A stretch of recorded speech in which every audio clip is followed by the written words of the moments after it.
Πρωτάθλημα και κύπελλο.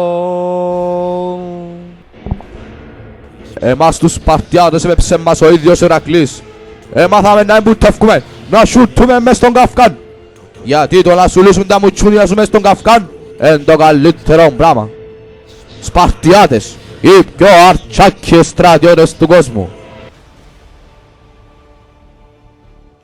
Είναι ξανά έτσι πράγμα. Ήρθαμε στα σκοτεινά. Ακούνα φοάς, να σας κάψουμε τη Σπάρτη.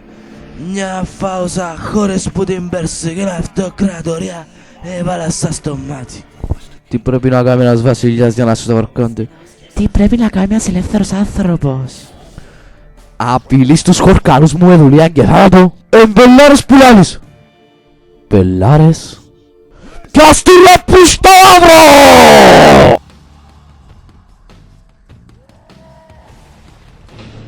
Να τους λύσουμε τις φάτσες τους.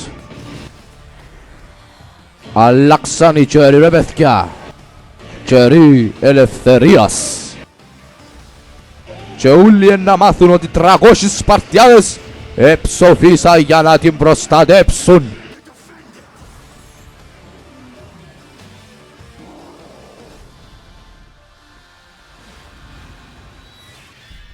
Κοπέλια, σου βλάμπωψε κερνά ο θκιάολος.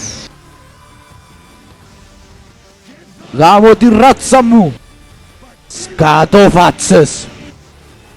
Ούλοι σας.